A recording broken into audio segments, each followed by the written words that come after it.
బాపట్ల జిల్లా చీరాల మున్సిపల్ పరిధిలోని Padmasai tiles house వద్ద గత 10 రోజులుగా చెత్త తొలగింపు జరగకపోవడంతో స్థానికులు తీవ్ర అసంతృప్తి వ్యక్తం చేస్తున్నారు.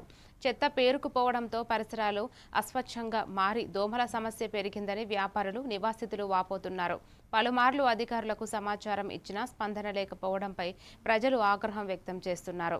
వెంటనే చెత్తను తొలగించి పారిశుధ్యాన్ని పునరుద్ధరించాలని, నిర్లక్ష్యంపై బాధ్యులపై చర్యలు తీసుకోవాలని స్థానికులు డిమాండ్ చేస్తున్నారు.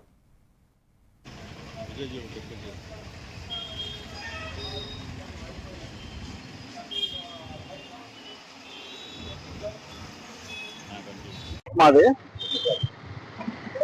నా పేరు Ramesh. Padmasai tiles house shop మాది. 10 రోజుల నుంచి చెత్త ఎత్తట్లేదు. ఇక్కడ జనాలందరూ తీసుకొచ్చి ఇక్కడే వేస్తున్నారు. ఈగల అన్ని మాకు అసలు వ్యాపారాలు కూడా ఉండట్లేదు. చాలా చండాలంగా అసలు సాయంత్రానికి ఇక్కడ కూర్చోలేకపోతాను. దీన్ని మీరు గవర్నమెంట్ మున్సిపాలిటీ వాళ్ళకి చెప్పి ఏదైనా చేయాలని కోరుకుంటాను.